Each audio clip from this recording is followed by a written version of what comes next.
How's it going, everyone? I am Dylan. This is All You Can Board, and this is yet another Marvel Champions video. If you are a Marvel Champions fan, you are living in glory this week because we got a whole bunch of releases. And depending where you are in the world, you might have even got more than me because I did not get the Phoenix Hero Pack. It was supposed to release the same day, but it has been delayed here in Canada, so I won't have that until sometime in October. It might be later in October. When I do, I will obviously post a review on the channel. But today we're not talking about Phoenix, we're talking about Cyclops. So Cyclops is actually the very first singular hero pack released as part of the X-Men line after Mutant Genesis. It just happens to come out on the exact same day as Mutant Genesis, and it is a highly anticipated one, not only because of the character, but also because of the cards that come in the pack. It's a pretty interesting hero and powerful and very fun to play. Let's jump right in. We're going to start, of course, with the alter ego, which is Scott Summers. Recovery of 3, hand size of 6, hit points of 10. The main focus here, and where you'll probably have the most fun with this, is the ability you may include X-Men allies from any aspect in your deck, which means that when it comes to allies, there are no deck building restrictions. That as long as they're X-Men allies, you can incorporate them from any aspect. That I'm a huge fan of heroes that kind of loosen the deck building restrictions, but without it just being, I would never want to see a hero that just like build your deck however you want. Like then I think there's so many cards in the game, it's overwhelming, and then that is still like not having the restraint makes it less interesting, if that makes sense. This is just interesting because I love allies, and I think a lot of people do. It's such one of the most popular card types in the game. So being able to just pick from all the X-Men allies that are released currently and that will come in the future and say you can include any of them in this deck creates so many opportunities in the design space, but it's also the most interesting cards to be able to include. So really, really cool. If you're a deck building fan, I think you're really going to appreciate this hero. Constant training is the ability. Action, search your deck for a tactic upgrade and add it to your hand, limit once per round. We'll get into tactic upgrades as we go. That is the big function that Cyclops is involved with, and you're going to see them a whole bunch in his deck, as well as the utilization of them. So we'll get to those in a little bit, but needless to say, you can search for, your deck for one, add it to your hand every time you're in alter ego form. All right, the hero form is Cyclops. 2 thwart, 1 attack, 2 defense, pretty decent stat line, 1 shy of the Captain America stat line of 222. Optic Blast, action, I love this ability. Spend 1 resource of any type, deal 3 damage to an enemy with an upgrade attached. Now you might think that is situational. How often are there going to be upgrades attached to enemies, and if there aren't, you can't do anything about it. Luckily, this is not as situational as it may seem on the surface, because everything Cyclops is doing, or a lot of what Cyclops is doing, involves attaching beneficial upgrades, beneficial to you, the player, but they're attached to the enemy, which means that there's almost always going to be a situation where you can add that upgrade that you need, if there isn't already one, to be able to take full advantage of this. And when you can, this being able to be a constant source of 1 resource for 3 damage every single turn, that is just a really good value and just consistent damage that I think you're really going to appreciate. That was my favorite aspect of Cyclops, is being able to constantly rely on this to be 3 damage that I need, to whether it's to eliminate a pesky minion or to just chip away at the villain. It was just super beneficial.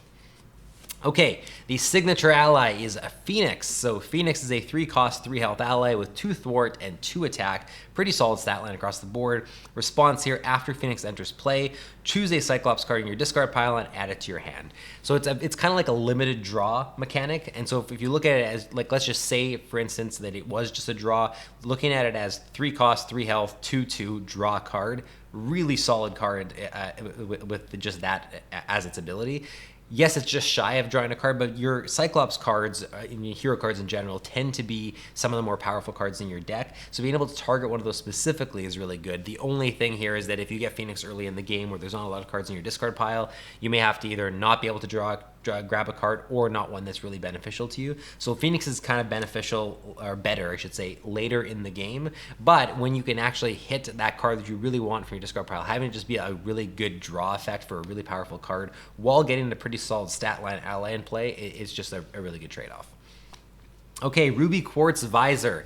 This is your kit 2 cost upgrade. Hero resource, exhaust this card to generate an energy resource for your Optic Blast ability. That attack gains piercing and range. This is really cool because it is, we've seen cards that are part of your kit that generate resources, but this one's specifically tied to your Optic Blast to eliminate the need to use a resource from your hand and a card from your hand to do that 3 damage. Means that you're essentially getting this free 3 damage now that's now enhanced and has ranged and piercing as well. So an enhanced version of your Optic Blast that doesn't require a card from your hand anymore, anymore is really, really good. Getting this out early makes Cyclops feel so much more powerful and so much more versatile to be able to constantly do that, that Optic Blast ability and just have the damage keep piling up. All right, 1 cost upgrade. This is Field Commander. It is a title. You take the first turn during the player phase, and then bracket says when your turn is done, play proceeds to in player order, starting with the first player. You do not take another turn. Each Cyclops upgrade attached to a minion loses the temporary keyword. So why is this so good? First of all, we haven't gone into the upgrades, so you haven't realized that most of them, if not all of them, I believe, have a temporary keyword on them, which is new. Temporary means that it lasts till the end of the round, and then they're gone. So they will not stay in play. They will just help the situation out right then and there, and then they will be gone. This card, even without the initial ability, just being able to make those minions that have them lose the temporary keyword is really, really good. Yes, it doesn't target the villain, and yes, that means that it's still like a little bit restrictive, but having that stay in play for as long as you need it to is just a really, really good mechanic in and of itself. The reason why it's important for you to go first and why that's also really good on this card is because you want to attach these upgrades to have all their, positive effects take effect so that it not only affects you and what you're doing on your turn, but also what the other players going after you are going to do. So especially if you're playing multiplayer with like 3 players or 4 players, you want all of them to take advantage of that. That is really, really important. So you be able to go first and set that up for them. Really, really good. Interesting card, and obviously being able to remove that temporary keyword is just really solid.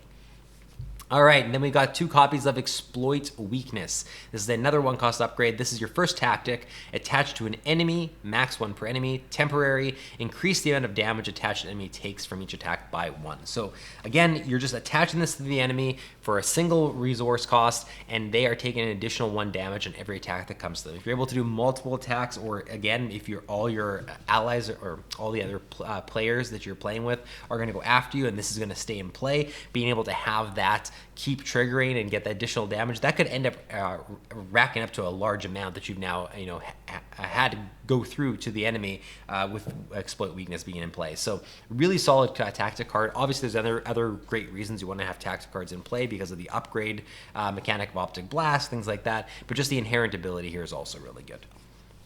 Then we've got another tactic card. This is 2 copies of Practice Defense. 0 cost upgrade, attached to an enemy, max 1 per enemy. Temporary, attached enemy gets -1 attack.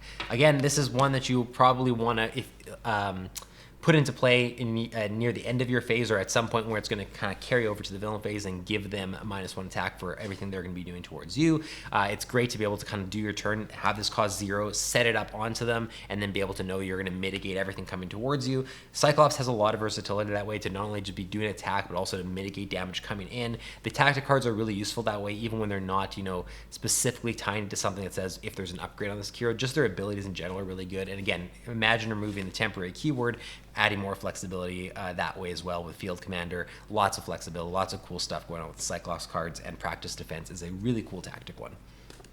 Another tactic, another 0 cost one. This is a priority target.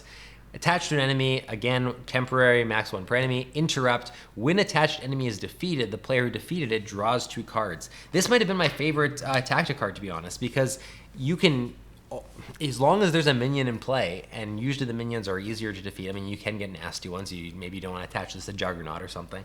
But as long as you have a minion in play who's not super pesky and has lower health, essentially getting a free 2-card draw for just playing this single card, on top of you having benefits of being able to, you can attach this to a minion and now be able to use Optic Blast on that minion to deal 3 damage. That might just kill the minion right there. And essentially for 0, you've drawn 2 cards and just used your basic ability to do that. If you have the Visor in play, you're not even using any cards from your hand to deal that 3 damage. Like, there's a lot when you have your kit built up that you can do here. And this is just such an effective card to kind of refill your hand, allow you to do more. I use it a whole bunch, and it was by far, by the end of all my play sessions with Cyclops, it was the one that I came back to as the one I probably used the most and had the most fun using and facilitated the most on my turns. Full Blast. This is a 1 cost event, hero interrupt. When you use your Optic Blast ability, exhaust Cyclops, this attack gains 8 additional damage and gains overkill. This is a wild card. I wish there was like 3 copies of this card in the deck, to be honest. This is might be my favorite card in the hero specific cards, but there's just so little copies of it you don't see it super often. But essentially turning your 3 damage Optic Blast into an 11 damage Optic Blast with Overkill, and all you have to do is spend that 1 resource, and if you have your Visor in play, that's spending right there. For 1 cost, doing 11 damage is pretty insane. I mean, you can look at it as 1 cost doing 8 because you would have done the Optic Blast anyways, but it just sounds better when you say doing 11 damage. Either way, I love that card. It's so good. I wish there was more copies of it. I have nothing bad to say about it. It's just a super fun card to use. 2 copies of Ricochet Beam. This is a really cool, flexible card. 2 cost event. Deal 3 damage to an enemy. Deal 3 damage to an enemy with an upgrade attached as well. So you're essentially doing 6 damage for 2. You can split that up if you want. You can do it on the same target as long as that target has an upgrade attached. This is another one of those reasons that attaching tactic cards can be advantageous beyond their ability. You can prioritize them on the targets you want to be able to hit with this extra damage, or if you want to be able to do 6 damage to a single target, attach an upgrade to it, and then be able to do Ricochet Beam. You'll get tons of mileage out of this card. I use it probably the most almost out of any card here. It's one of the ones I would grab out of my discard pile when I'm grabbing cards very often, unless of course Full Blast was there. Just because of the flexibility of it and doing 6 damage and being able to split it up. Really, really solid card. All right, 3 copies to finish this off of Tactical Brilliance. 2 cost event, Hero Action Thwart, remove 3 threat from a scheme, choose a tactic card in your discard pile and add it to your hand.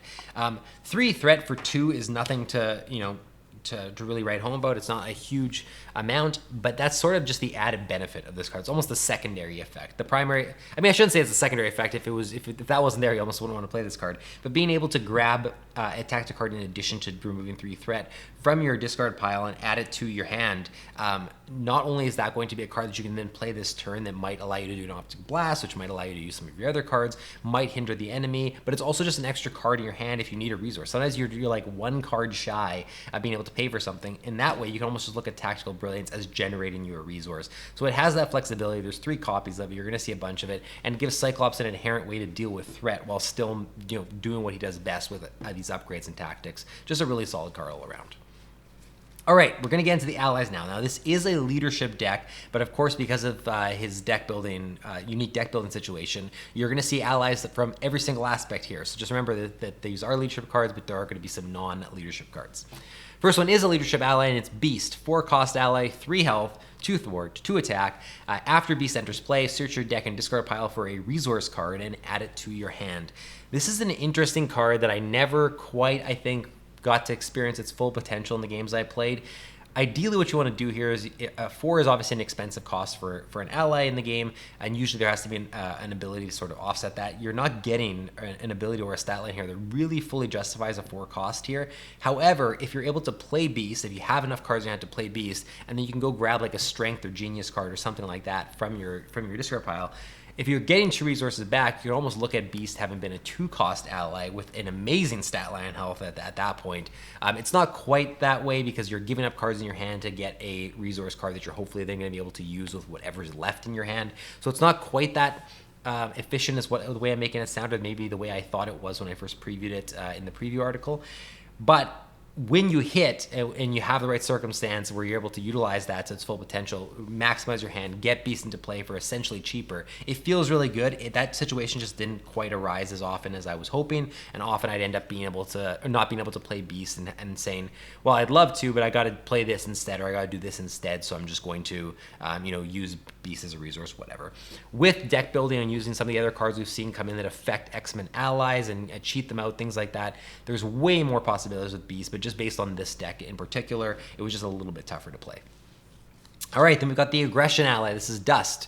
3 cost ally, 3 health, 1 thwart, 1 attack. Interrupt when Dust attacks a minion. She attacks each minion in play. Dust takes +1 consequential damage after this attack. So this is just it has the potential to be a board wipe, but you really have to build Dust up a little bit.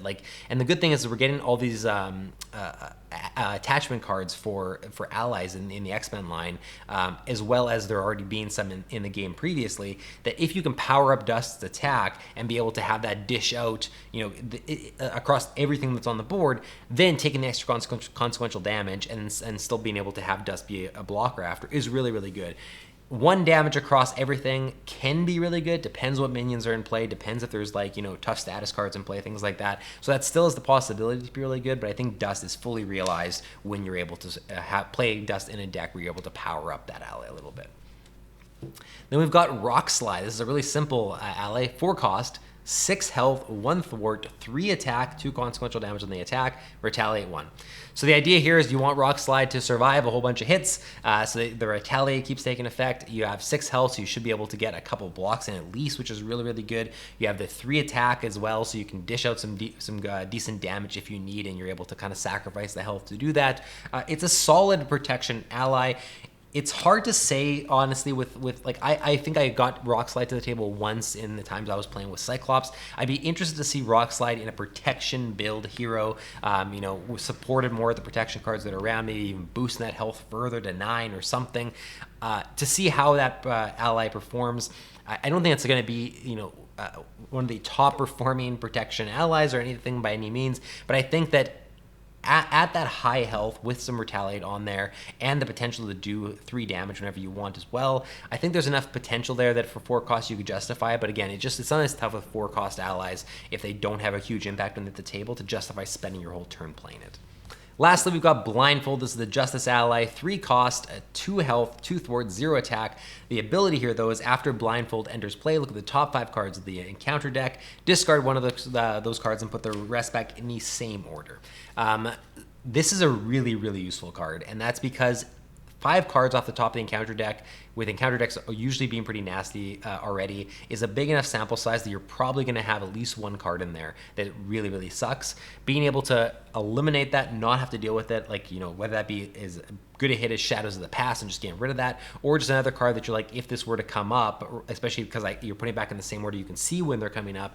If this were to come up next turn or in 2 turns, I would really be in a jam. You can just eliminate that and save yourself the hassle. That versatility is super, super good. It's awesome to have it attached to an ally because you're also going to be able to have this ally do a thwart, take a hit, and then negate this card at the top of the encounter deck for 3. Really versatile. I think this one will definitely see some play, and it's that flexibility that it lends itself to the game that I think is hard to match.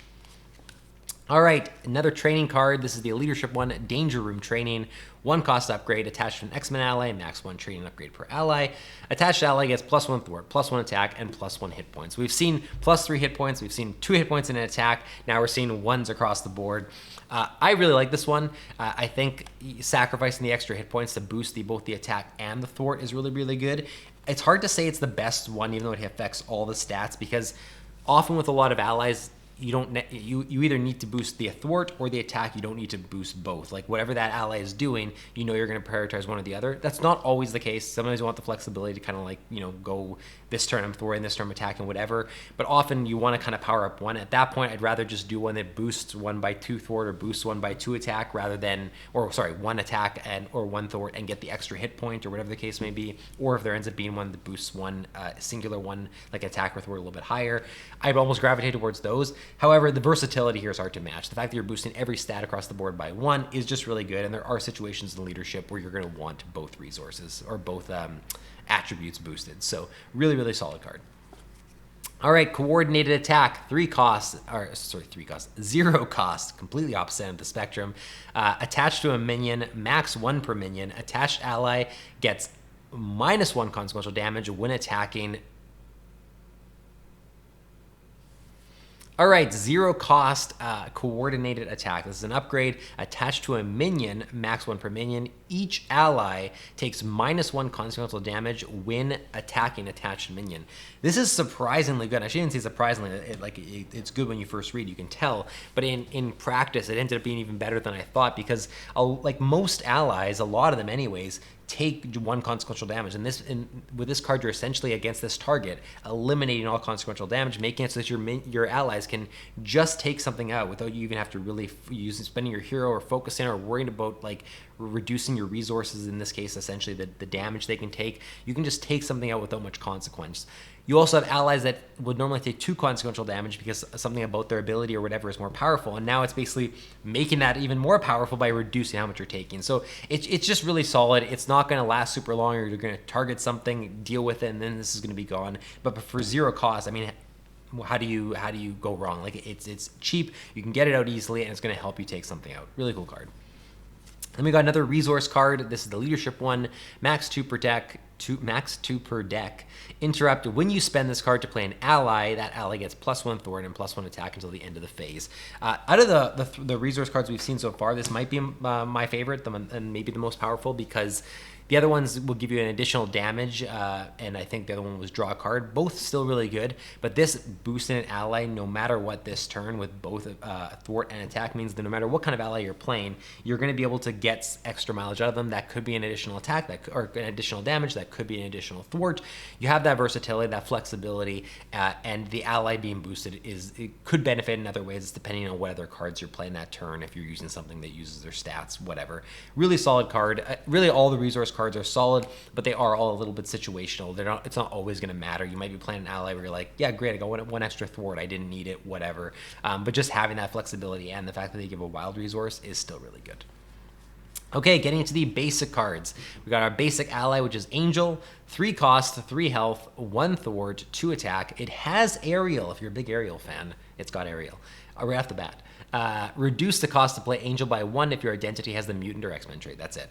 Really, you're never going to play this. Like I said this with, I think it was Colossus. You're not going to play this unless you really, really love Ariel, or you're playing X-Men character or mutant character. So in that case, really just imagine this is a 2-cost ally. And if you do, 2-cost ally with 3 health, 2 attack, and 1 thwart is a really solid stat line for 3 health. It means you can do 4 damage and still have a blocker, which at that point, 2 resource costs for 4 damage and a block is really, really solid. So really, this is just like a really solid, basic 2-cost ally when played in X-Men. And I think for that reason alone, you're probably going to see play in X-Men decks pretty frequently. Utopia, 2-cost support. If each of your allies has the X-Men trait, increase your ally limit by 1. You probably will only play this card if that's going to be the situation all the time. Response after an X-Men ally enters play, exhaust Utopia to ready an X-Men character. That is really good. Again, you're going to play this when you have a bunch of X-Men allies, and then just for playing them, you're going to essentially get to ready an X-Men character. And readying an X-Men character, that power level will vary depending on who you're readying, but there's some opportunities there, whether it be with powerful allies or really powerful X-Men hero cards, to get tons of mileage out of readying that character and getting another turn with them. So really, really solid card, and one that I think is just going to make an appearance across a lot of X-Men decks just because it is inherently really, really good in them if you're focused on allies. Danger Room, 2-cost support, alter ego response. After an X-Men ally enters play, exhaust Danger Room, search your deck and discard pile for a training upgrade, attach it to that ally. Any player whose alter ego has the mutant trait may trigger this ability. This was really good. I use this actually a bunch, and normally like my playstyle is that even though I can appreciate how good some of these support cards are and everything, I often forego them for like the immediate result now. Like I'd rather do a bunch of damage now or do something now than get a support in play, or you have that benefit over the course of many turns. I know that's probably not the smartest way to approach it. It's just the way I've always enjoyed playing Marvel Champions, but I made an effort to get this into play and particularly to use it, and it was really powerful. These training cards are really good, and being able to just sort of tutor them out and get them into play onto an ally you're playing for free is really good. It powers up this ally right from the get-go, and you get so much more mileage out of them. There was many situations, even one where I just played Phoenix, and Phoenix, once it hits play, is just a simple 2/2 with 3 health, I believe. Being able to have that card in play and then Danger Room it, or put that card to play and then Danger Room it immediately to power up that ally, suddenly you just have this really powerful ally right off the bat that is, it just, there's a lot you can do with it, and it's just a really powerful card if you're playing a deck where you're going to have multiple targets and you put some training cards in there. And the fact that it's basic means that you have tons of flexibility to deck build with this across like everything we're being introduced to with X-Men, and that's really exciting. 3 copies of Game Time. This is a 0-cost event. Hero action, choose an ally with a training upgrade attached. Ready that ally and heal 1 damage from it. Again, we are being given so many tools for facilitating deck building around these training upgrades and utilizing them a whole bunch. Game Time is just another one. If you're going that route, if you're including cards like Danger Room and you're including a bunch of training cards and you're really wanting to lean into that aspect of playing with allies, I think you include Game Time just for the fact that healing 1 damage and getting, essentially negating the consequential damage or extending the longevity of an ally is just really, really good. And you're readying that ally, and sometimes if you've boosted an ally already with a training card and say you have like 3 or 4 attack, that's another 4 damage without essentially taking the consequential damage. You can look at it that way because you've healed 1 damage as well. So really, really powerful. You get a free execution of an ally, which for 0, really, really good. Then we've got a team-up card, which is Psychic Rapport. Now, I have not been able to use this team-up card probably in the most intended way because I don't have the Phoenix pack yet. Now, there is a Phoenix ally, but it's not quite the same. So I think this card is going to be one I'll revisit even more when I talk about it in Phoenix. But just to say, it's a 2-cost event, team-up, Cyclops and Phoenix, max 1 per deck. Ready Cyclops and Phoenix for the hero action. Choose to either return a Cyclops card from your discard pile to your hand or place 2 power counters on Phoenix Force. I would need to use Phoenix to understand the second part of that a little bit better, or not to understand, but to understand the power level of it. Obviously, placing 2 power counters on Phoenix Force will be good, but I just want to kind of weigh it against the other option here. Returning a Cyclops card from your discard pile to your hand was always really good. It just kind of extends what you can do. Cyclops cards are just, and hero cards in general, are really good. And you've got a free ready on Cyclops and Phoenix. So it is a really good team-up card. I just need to experience it properly with the Phoenix hero to better understand the full potential of it. All right, get into the obligation. This is Lost Visor. Give to the Scott Summers player, search your hand, deck, and discard pile and play area for Ruby Quartz Visor. You search everywhere for this thing and place it face down under this card. Cyclops cannot attack because he doesn't have his visor. Alter Ego action, exhaust Scott Summers, add Ruby Quartz Visor to your hand, and remove Lost Visor from the game. I really like the thematics of this one, honestly. Like, you lose your visor, you can't attack, you have to exhaust yourself by exhausting yourself trying to find it and everything. Once you find it, you get it back to your hand. You still have to play it. Like, it hinders you enough that it is a nasty obligation, and that's really what obligations should do. They should feel punishing, but not so much to the point where it's like, because it's a luck of the draw when it comes up, that it's super inhibiting. But I like the thematics. That's why I like how it does hinder you, and you do get it removed from the game still. So yeah, really, really solid obligation. Nemesis minion, Mr. Sinister. Really good artwork on this. I love it. 1 scheme, 1 attack, 6 health, stalwart, toughness, and villainous. Boost, you are stunned. If you are already stunned, take 2 damage. Just nasty all around. 6 health. The stat line is really low, so it's one of those cards that when it's in play, you don't necessarily have to rush to deal with it because the stats are low, like taking a single damage, single scheme, not the end of the world. But if that card gets powered up, if it's starting to get pesky, it's going to be hard to get rid of with villainous, toughness, and stalwart. And I guess I'm also realizing now as I say it, villainous of course means that you're adding on additional boost cards to it. So even though that base stat line is 1 across the board, that could get boosted into 4, and are you willing to take that risk? Are you willing to allow Mr. Sinister to stay out, hoping that you draw into no boosts or something like that? Regardless, you're going to have to deal with it at some point. When you do, it's going to be tough because of the stalwart and toughness as well as the high hit points. Side scheme is genetic manipulation. 2 threat per player. When defeated, search the encounter deck and discard pile for gene therapy and reveal it. So you're probably wondering, why would you want to defeat this? It's because you have the boost icon there that's adding an additional boost icon to everything that's being boosted. If that's becoming too pesky, too annoying, you need to get rid of it, which, you know, Mr. Sinister uses that as part of the villainous. You have to then defeat this, which is going to add gene therapy. And gene therapy, which we'll now look at, is an attachment that says attached to the enemy with the lowest printed attack without a copy of gene therapy already attached. Otherwise, this gains surge. Forced interrupt. When attached enemy attacks, the attacks gain overkill and piercing. At the end of that attack, discard this.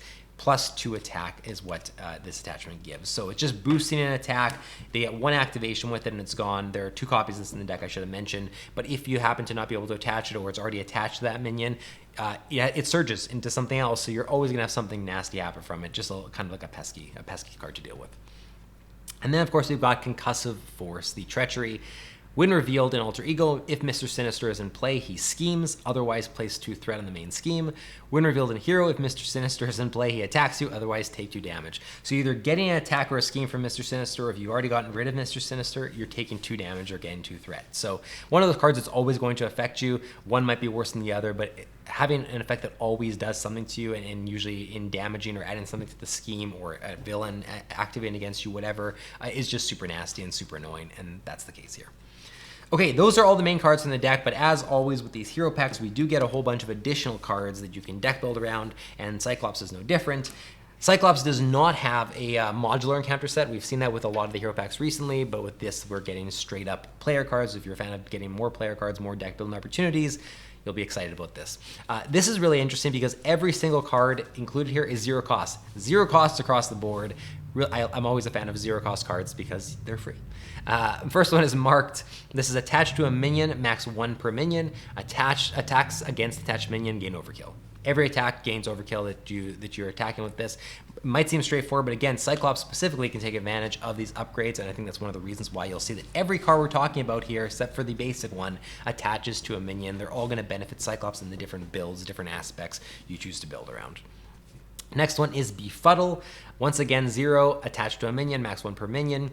Interrupt. When a character makes a basic attack against attached minion, that character uses their thwart instead of their attack. This is my favorite of all of them because it's the most interesting, and it plays into if you are playing a Justice character who, and especially if you're playing solo, and they might have super high thwart but not high attack, and you're having to find ways to still deal damage, you're now getting rewarded for your super high thwart and turning that into your attack. I really like that. I think that's really beneficial. It's not going to, shake up the entire aspect or anything by any means, but it's just a really interesting, cool card to kind of like include and build around, and it's the most interesting of the ones I think that they included here.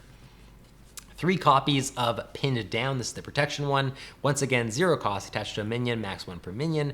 Attached minion gets -2 attack. So really good, honestly. It's on a minion, not on the villain specifically, but if you have a minion that is going to be a pest and you can't deal with right now, and you want to leave it in play and you're going to be taking hits, you don't want to defend against this minion because you'd rather defend against the villain, or you just don't want to defend at all, -2 attack can often just make it 0. And then at that point, you can just leave the minion in play until you want to deal with it, and that is on obviously very beneficial. So just a solid card all around.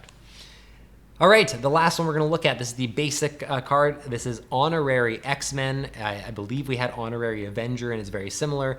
0 cost upgrade. Play only if your identity has the X-Men trait attached to a friendly character. Attached character gets +1 hit points and gains the X-Men trait. This is basically the card that lets you now play previous allies that came out of Marvel Champions as X-Men allies and do some really creative deck building, including cards that otherwise wouldn't have been able to kind of like combo off of your X-Men cards and cards that want that trait. Now they can, and you open up a whole wide range of possibilities for yourself. It's one of those cards that makes, if you're a huge fan of deck building, if you're going to be a huge fan of the X-Men line, but you also own everything else, it makes Cyclops a pretty obvious pack to pick up because this card now opens up so much deck building possibilities, and deck building to Marvel Champions is obviously really fun. That is Cyclops. I really like Cyclops as a pack. I don't quite like Cyclops as much as Colossus. I still like Colossus a little bit more. Cyclops is my second favorite. Shadowcat is third out of those first 3 that we got. Cyclops is just an interesting thing to try to work around, having to attach upgrades to enemies that you want to attack to be able to use your base ability to do 3 damage, Optic Blast, or to take advantage of other cards that benefit off there being upgrades. Having to build a deck, even with some of these extra cards around, having those upgrades attached, having them be temporary and wanting to play them before everyone else goes to maximize the effectiveness of them, potentially turning that into like removing the temporary keyword to have it stay in play longer. Like, there's so much cool stuff going on. It's not my favorite type of play style, and obviously leadership isn't my favorite aspect by any means, but it is a really fun hero to play. And really, at the end of the day, that's like the main reason I come back to Marvel Champions, is having fun. The characters that give me the most fun is usually the ones I gravitate towards, less so than power level. It's hard to say where Cyclops will fit right now in terms of power level, but in terms of fun factor, great start to the X-Men line in terms of like the single hero pack, and it's going to be exciting to see a lot of these cards included as we deck build for X-Men going forward. So that is Cyclops. Let me know in the comments what you think of Cyclops, and if you're comparing it to Colossus, Shadowcat, and if you've already played Phoenix, which ones are your favorite, which one's your least favorite. I'm always interested to hear from you guys. Otherwise, thank you so much for watching. I will have my Mutant Genesis review sometime in the next week or so, probably next week early, maybe like Tuesday or Wednesday or something like that. You'll see it, so keep your eyes peeled for that. Otherwise, thanks so much for watching, and we'll see you next time.